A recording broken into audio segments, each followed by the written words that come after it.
Alright. Good day mga kabakal. So yan. Andito tayo ngayon sa winch ng aming barko. So may nabutas. Susubukan nating i-repair. Yan. Full battle gear tayo ngayon. Alright. Yan. Nasira yung kanyang oil canister. So hindi naman critical yan. Kukuha na ng bagong spare yan. Pero for the meantime, pwede nating i-patching to using Cordoban tsaka yung ating fiber wool cloth. Alright, simulan natin preparation. So yan.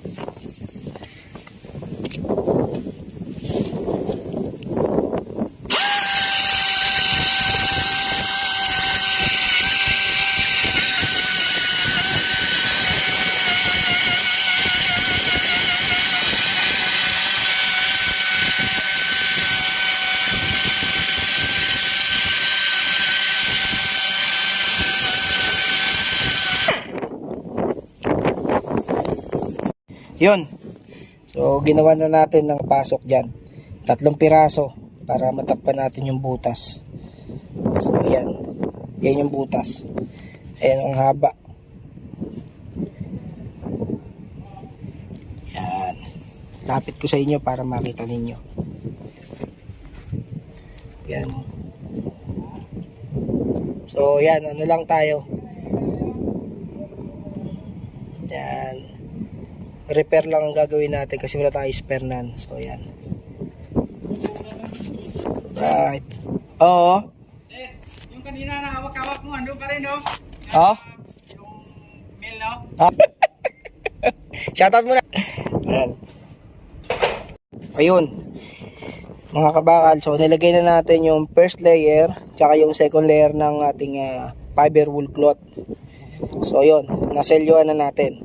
So sagad mo na yan.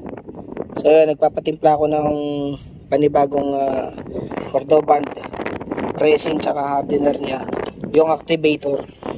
Tapos ito yung ating panglas. Yan, ito yung ating panglas na ilalagay dito. Yan dyan. Okay?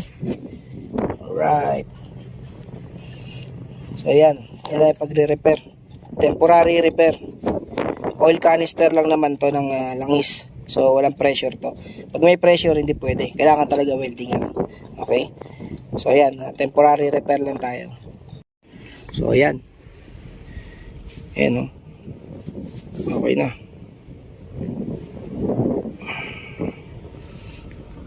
Temporary repair. Picture natin.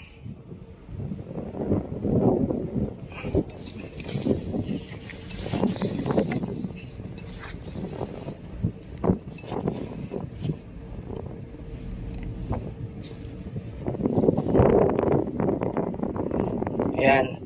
Yan yung ating na-repair using fiber wool cloth at ng Cordoban. Consists of resin and activator. So ayan. So wala naman tong pressure, only oil ang nasa loob nan. So iiwasan lang natin is yung magkaroon ng water contamination sa loob ng oil canister. Okay? So ayan, curing na lang tayo.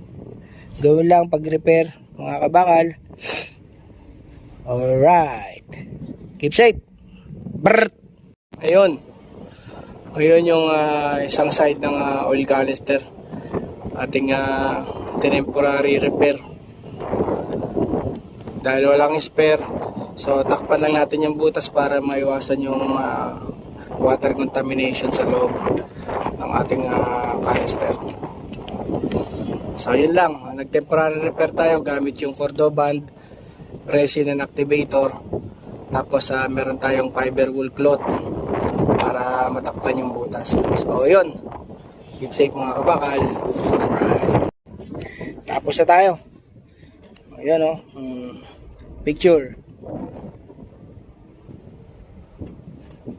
Right.